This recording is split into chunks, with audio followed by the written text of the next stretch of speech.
Welcome to Dr. Amber Thornton's Know and Grow podcast, where you're never alone in navigating life's biggest moments and toughest lessons. Join me, Dr. Amber Thornton, clinical psychologist, mother of two, as I explore motherhood, parenting, relationships, career, mental health, and the ongoing journey of personal evolution.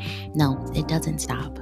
These conversations will absolutely make you laugh, may make you cry, will get you to reflect, but more importantly, you'll grow and we'll get to grow together. So I'm glad you're here and I hope that you'll come back. Tune in weekly for informative, thought-provoking, inspiring conversations right here with me. Everyone, Dr. Amber here. Welcome to another episode of Dr. Amber's Know and Grow podcast. Today's episode is a little bit different. I'm a bit under the weather. I don't know if you can hear it in my voice. So I figured instead of recording a new episode, what I would do is bring to the podcast a recent workshop that I recorded for YouTube. And so for today, you can listen to the workshop right here on the podcast. Or if you prefer to actually watch the workshop on YouTube, head over to YouTube and you will find it there. But today's workshop is called Beating Overwhelm and Overstimulation During the Second Shift. This workshop is all about understanding why overwhelm and overstimulation occurs during that second shift. And if you don't know what I'm talking about, the second shift is essentially the period between the end of your workday and the kids' bedtime. So 4 to 7 p.m., 5 to 8 p.m., 5 to 9 p.m., the time where you are doing a lot of family time, you're doing a lot of caretaking of the children, you're probably trying to figure out what's going on for dinner, you're having to help the kids with the bath, you're trying to wrap up any work related tasks you need to do before the day ends, you're packing lunches for the next day, you're preparing meals for yourself to make sure that you also eat, you're trying to figure out if you also still have time to work out, all within this very short 3 to 4 hour time period. During this time, many of us feel overwhelmed. We feel overstimulated because, as you probably could tell just by the bleh of things I said that we all try to stuff into that time period, it's overwhelming. So this workshop is super helpful because it will help you to really think a little bit more about why you might be feeling overwhelmed during this time period, what is contributing to the overstimulation for you, and then also what to do about it. So I hope you enjoy this. I really had a great time creating this for YouTube, and I'm really glad that I can bring it to the podcast here. So again, if you would like to watch this, head over to YouTube and you will find the workshop there, but I hope you enjoy. Hey everyone, Dr. Amber here. I'm a clinical psychologist, and today I want to talk to you about the second shift. If you don't know what the second shift is, trust me, we will talk all about that, but I will let you know it is probably something that parents experience after they leave work and then they have to go home and care for children. Right? Sounds familiar. So today we're going to be talking about overwhelm and overstimulation that can come during that second shift. I'm going to explain everything you need to know about the second shift. We're going to talk about the differences between overwhelm and overstimulation, what those signs and symptoms are that you should be looking out for. But then we're going to also talk strategies because I know you're really here to know, what do I do during the second shift when I am tired, when I'm overwhelmed, when I'm fatigued, but there are still so many things to do, and I also still really want to connect with my kids. Don't worry, I've got you covered. Before we get started, I want to remind you that everything that I talk about in this workshop today comes from my brand new book, A Parent's Guide to Self-Regulation, a practical framework for breaking the cycles of dysregulation and mastering emotions for parents and children. I suspect that if you find the information in this workshop today helpful, you also will find the book very helpful. So go ahead, tap the link in my bio so that you can pre-order your copy. Okay, let's talk about the second shift.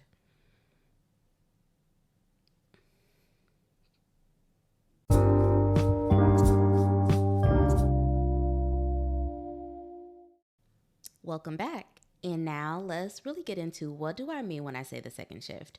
You may have heard of this term before in reference to a work shift, but whenever I'm working with parents or when I'm talking about parenting, For me, the second shift means that time period after a work day and before you go to bed, where maybe you're coming home from work, or if you're working from home, you finish your work day and then it is time to be with your family. So for you, that might look like going to pick up your kids from school and then doing some family time, having dinner.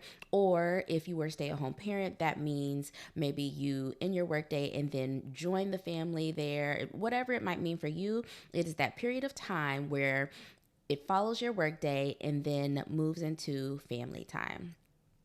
This time frame generally might be between 4 p.m. to 8 p.m., 5 p.m. to 9 p.m., 4 to 7 p.m. But regardless, it always is indicative of that time following a work day and then before bedtime. So let's talk about this. Why is this time so challenging? Let's talk about some of the challenges. For one, during the second shift, there can feel like there's a lack of time. Many times throughout the second shift, it can feel like there's not enough time to get everything done. Many times in the second shift, you might be needing to cook dinner. Maybe you need to clean up from the day. Maybe you need to pack lunches for the rest of the day or the rest of the week. Maybe there's still some more work for you to finish. But then you also still want to be able to connect with your family. How do you get all of that done in a 3 to 4 hour time period? It can feel like there's a lack of time, which can be really stressful. Another challenge in the second shift is that lack of energy. For working parents, many of us go to work during the day and then we come home to our families in the evening time.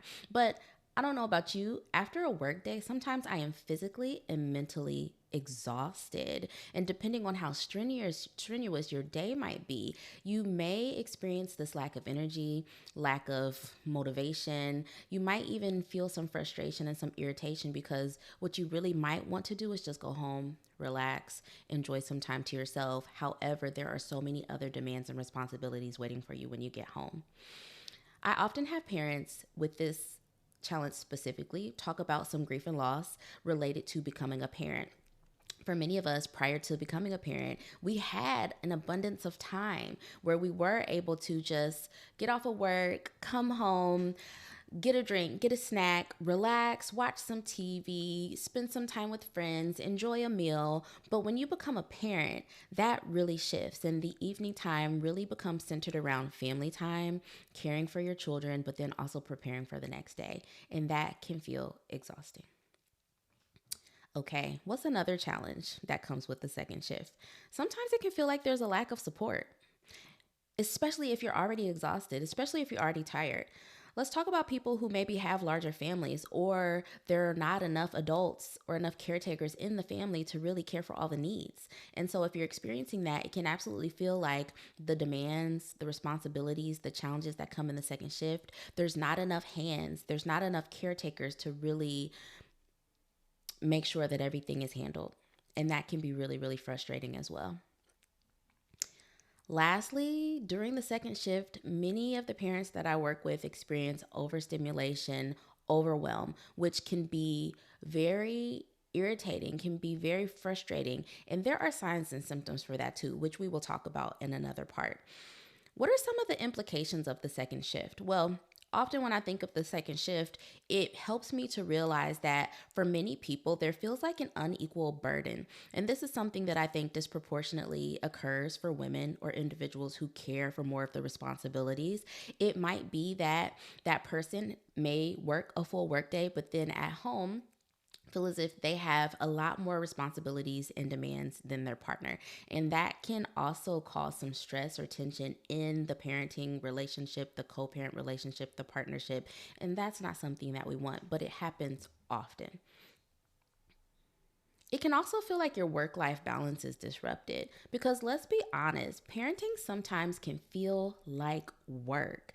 And for many of you, I don't know if you've had this experience, but sometimes parenting feels like more work than my actual work. And so what does that mean when you work a full work day or you have a full-time job, but then you're also feeling as if you're putting in a lot of work and a lot of effort to care for your family? Where is the work-life balance?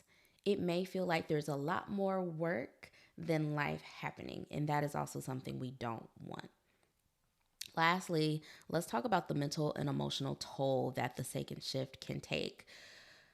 Parenting is lifelong. Yes, our kids become adults eventually, but we are always their parent. And when they are small, those days can feel long, they can feel hard, they can be daunting. And if you're lucky, they will come every single day. So, what does that mean for your mental and emotional health?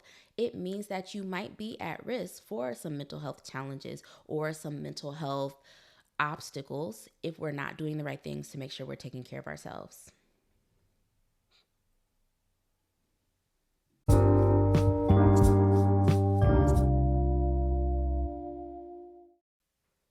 Hi, Dr. Amber again, and I hope you are starting to get a sense of what I mean when I say the second shift, and also having a deeper understanding of why this time period can feel so hard and why it's impacting you the way that it is. Let's now talk about overstimulation, overwhelm. What do we really mean when we say those terms?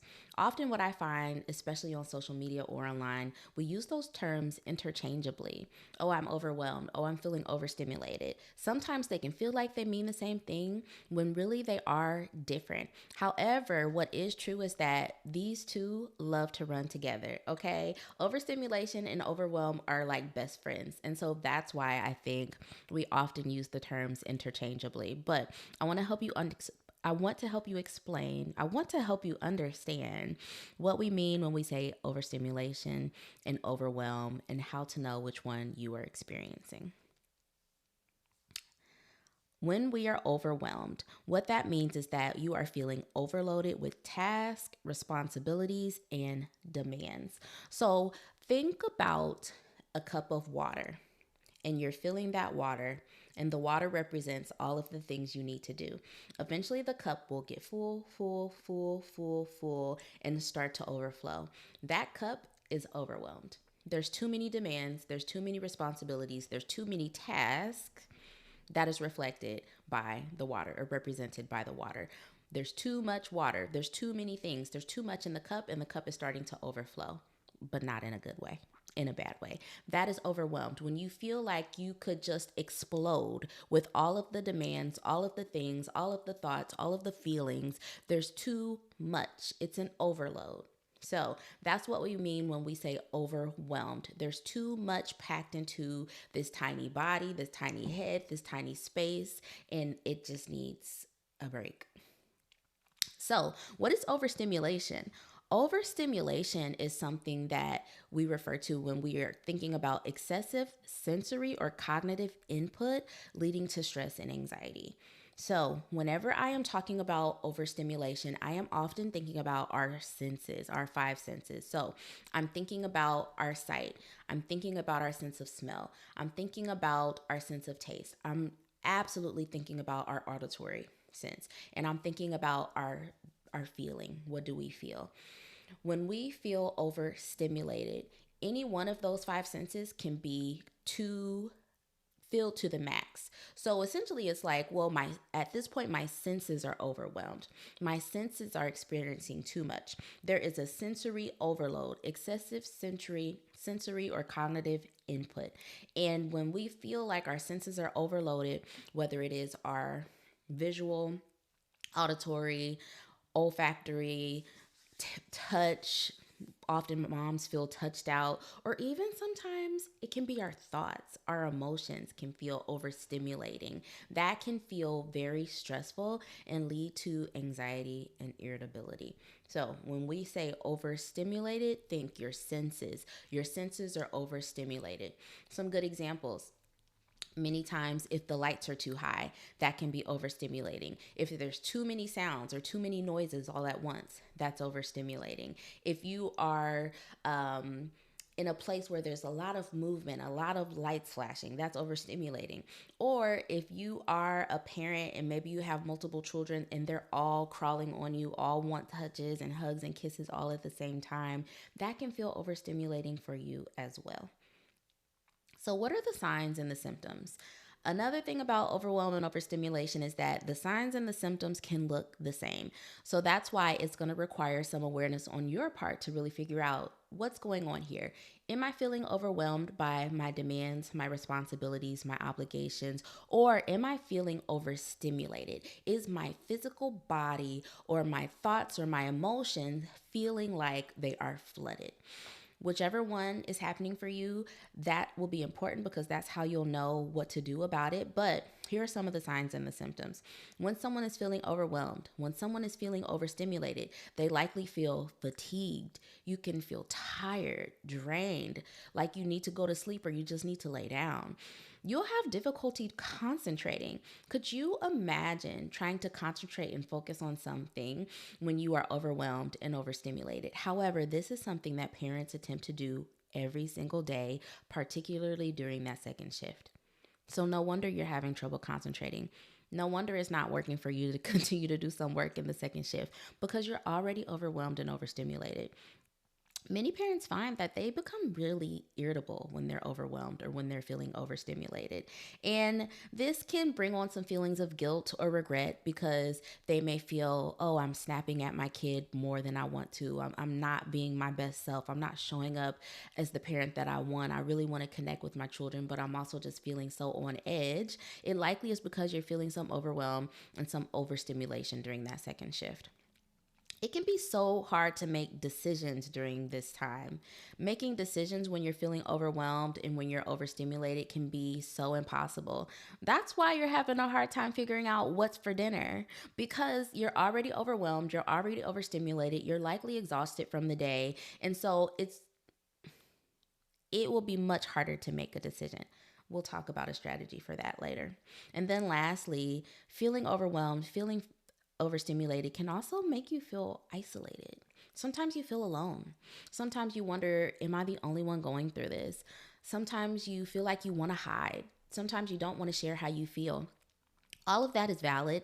And what I know is that the more that you close out from other people, the more that you avoid sharing how you're feeling, whether it's to your partner, your co parent, or someone else that you trust, the more isolated you feel. And that can bring on bigger mental health challenges like depression, more anxiety. And that also is not what we want.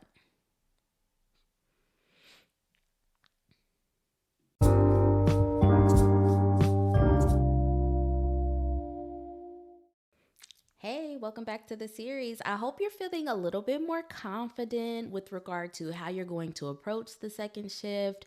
Now that you know what the second shift means, you know the challenges, you know the implications for you, you know how to tell whether you're overwhelmed or you're overstimulated, you know the mental health toll it can take. That now means we need to talk strategies. What are we going to do about this? Because let's face it, let's be honest, we're going to continue to have to experience the second shift. We are going to continue to deal with overwhelm and overstimulation, but there are things that we can do to manage it and to cope. So let's be clear right now. Nothing here is a magic antidote. Nothing here is a magic pill. There will always be challenges when you are a parent. There will always be challenges when you are a working parent or a stay at home parent. So, nothing I say here today is going to take those challenges away, but rather, everything I say here today is going to help you learn how to better manage the challenges that you face so they become easier and less of a burden for you. Let's do it. Strategy number one, are you setting boundaries? I know we hear this term a lot. We hear this phrase a lot, set boundaries here, set boundaries there. But when you become a parent and we're talking about the challenges in the second shift, boundaries are absolutely needed. So, what type of boundaries should you be setting? You should definitely be setting some boundaries with regard to your work life and your family life. Okay? Because trust me, I realize and I understand the pressures that can come when you have a full time job, when you have a career, when you are an entrepreneur. Sometimes it feels like the work doesn't stop. However, what I also know as a psychologist and a parent myself is that when I am in situations or when my clients are in situations where they are trying to do multiple things at one time, that leads to overstimulation and overwhelm very quickly, especially when it involves children. So, have you ever been in a situation where you're trying to parent while also get work done at the same time, it is so frustrating. It's so irritating. And it can lead you to become more frustrated and irritated with your children when really they are not to blame. And instead, it's that you didn't set the proper boundaries around the family time in the second shift. So, what I encourage you to do is really think more strategically about your day. Where do you need to set some boundaries so that you don't find yourself double dipping in your roles?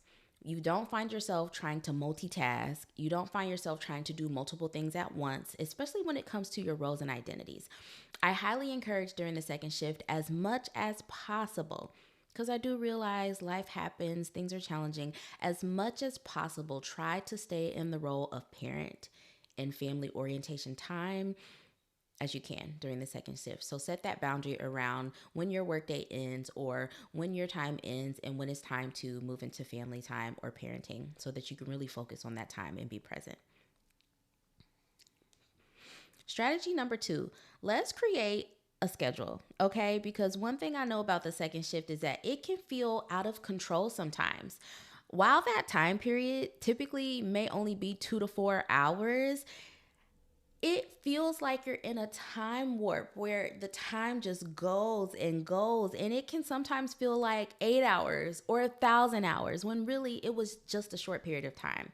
Why it feels like that is sometimes there's not a schedule. Maybe you're not knowing what to expect because every day feels different, or maybe you're being a little too loose with regard to what's happening during that time. But a schedule can really help you to feel more at ease because you'll know what to expect, what to anticipate, but also your kids will as well. So let's talk about a schedule. Creating a schedule can help you feel more in control of your time. And when we're talking about overstimulation, overwhelm, anxiety, stress, the more control that we feel, the better. Okay, I know we can't control everything, but if I can give you a little sense of control, especially during the second shift, I want to do that for you. So I want you really to be thinking about, how is the day going to flow with the second shift? When is dinner time? When is family time? When is TV time or tablet time or screen time? When is snack time? When is bath time? When is bedtime? When are you actually going to plan something for you? When's your 5 minutes to just chill and to decompress? When is your 10 minutes to just go escape? Whatever it is that needs to be scheduled, schedule it in the time so that you feel like you're in control and the second shift is not in control of you. Strategy number 3 is time to delegate. Because again, second shift has started and you are already exhausted.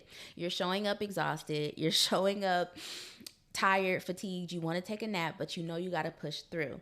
So, what happens often or sometimes is that we maybe are taking on too much during the second shift. We're doing too many things, and instead, we need to be delegating some of the tasks. We need to be collaborating with other people so that the second shift can feel smoother. So, what is delegating and collaborating look like?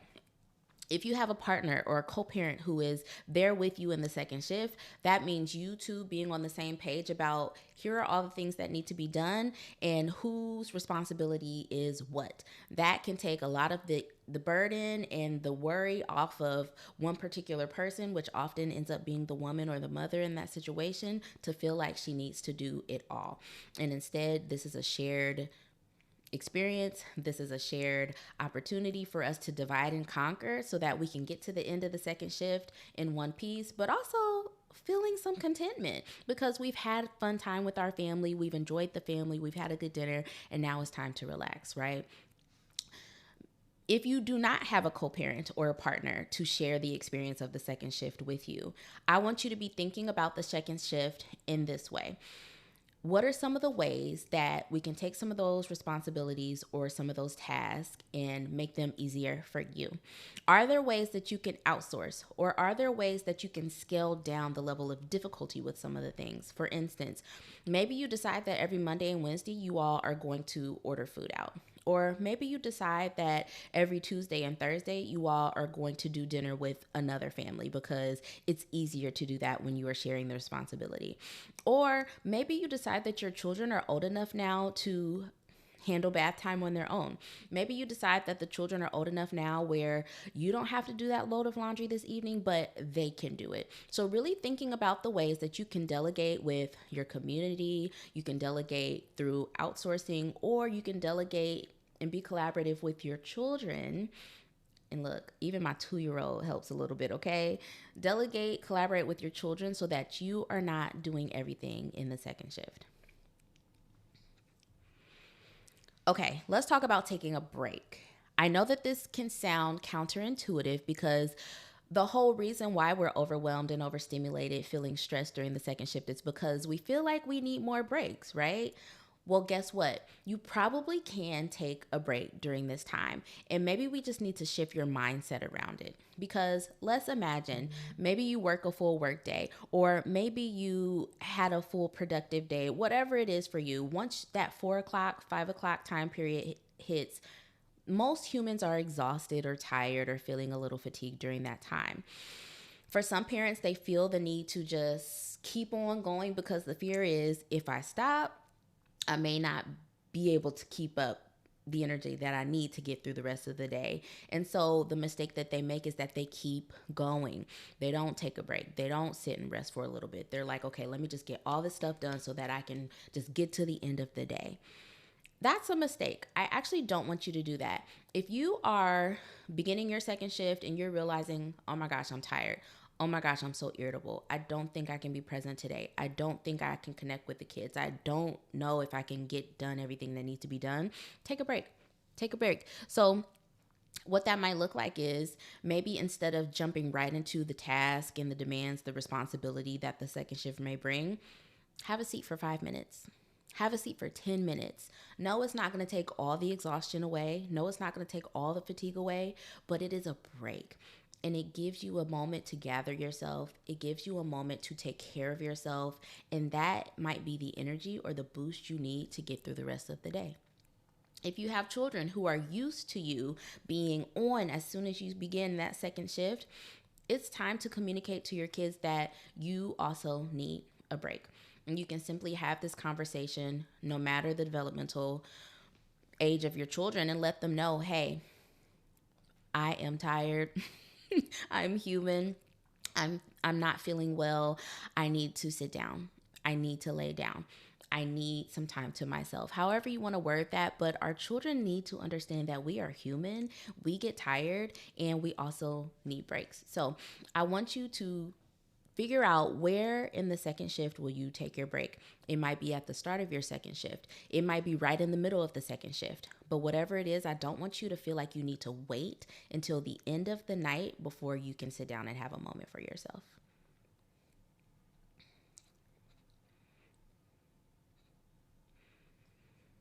Lastly, let's talk about relaxation and connection during the second shift. Often when we think about the second shift, the first thing that we think about are all of the responsibilities. I need to pack lunches for the next day. I need to cook dinner for tonight. I need to put in that load of laundry. I need to clean up the kitchen. I need to help with bath time. I need to do such and such. I need to finish that project that I started. It's overwhelming, overstimulating, all the terms that we've talked about today. However, there is a big part of the second shift that sometimes if we're so overstimulated and so overwhelmed we can miss, and it is the opportunity to connect with your family. The reason why we had our families is because we value family, we value connection, and our kids want that. But I know more importantly, you want that. You want to be present with your kids. You want to have a good time with them. You likely do miss them when they're at school or when they're away or when you're not with them during the day. This is the perfect time to really prioritize relaxation and connection. And I want to just help you to shift your mindset and your ideas about what should be happening in the evening hours at the end of the day. Yes, I know all the things you have to do, overwhelming. Yes, I know if you don't get these things done, they will just be added on to the next day, and that is not something you want. But I also know how you light up when you get to just sit and play a game with your kid. I know how much you crave that look in their eyes when you actually get to see something that they've done and they are proud of it. I know how badly you want to be able to have these continuous interactions with your kids that feel joyful, content, relaxing, so that the relationship with them will continue to develop and withstand the test of time. And so, what I'm trying to say to you is think about the ways that you can prioritize and plan some relaxation and connection with your family in the evenings. Maybe this might be after dinner, you all sit down and watch some TV together and cuddle on the couch. It could also be once you get in, you all talk about what was everyone's favorite part of their day. Or maybe it's eating dinner together and reviewing all of the everyone's day, right? Or maybe on Fridays you all do a game night. This doesn't have to be something you do every single day, but it is something I want you to be thinking about more. How can I make the second shift less overwhelming, less overstimulating, and make it more of something that can involve some relaxation and connection with my family too?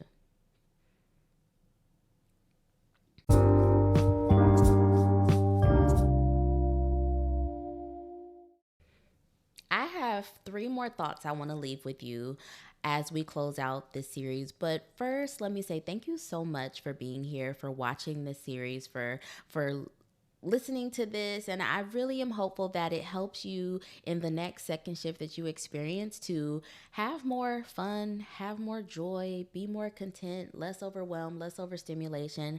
I want the second shift to be something that feels more manageable for you. And my goal or my hope is that this workshop was helpful for you.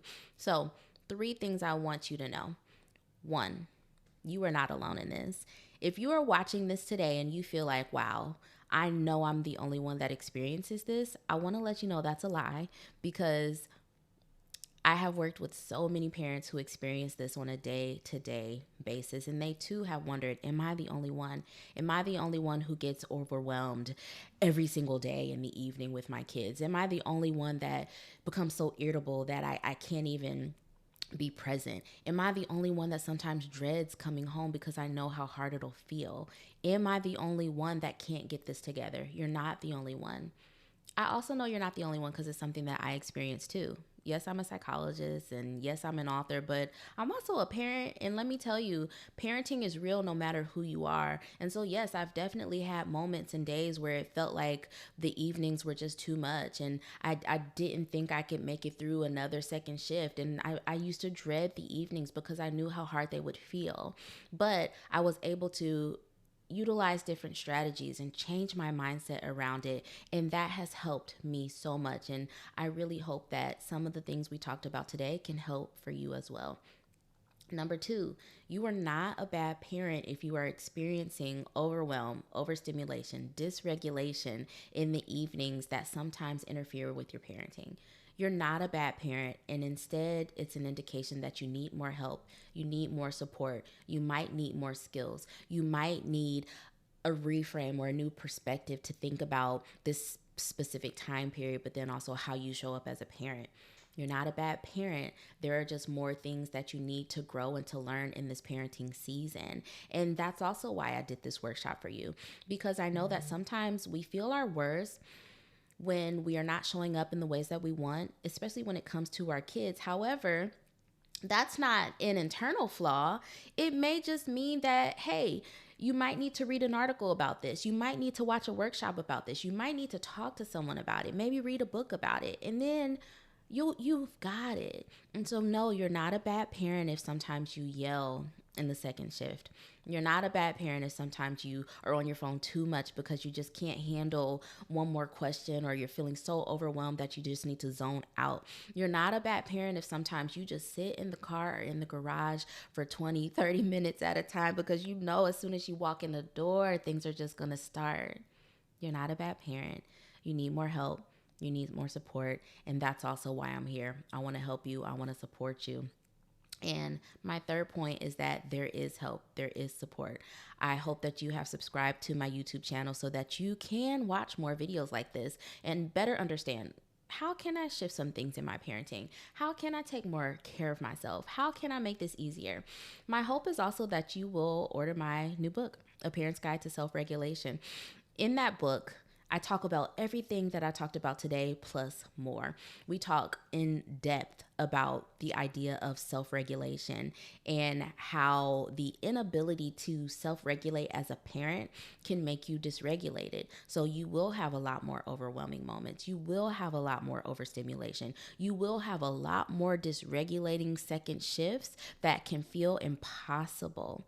But then also sometimes when we're so dysregulated as parents, when we can't control our emotions, we can't control our physical bodies, we can't manage our overwhelm or overstimulation, that can spill over into how we parent, but then also the things that we're modeling for our kids. And that is also something I don't want to happen for you.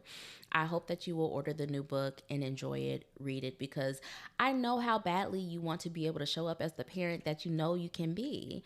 And I also know that maybe you had some experiences as a child that you are trying to unlearn or to break or make sure that they don't come into your parenting now. My new book can help you with that. So go ahead and order your copy. And I'm so excited for you to become the parent that you've always wanted to be. Thank you for watching today, and I hope to see you on the next one.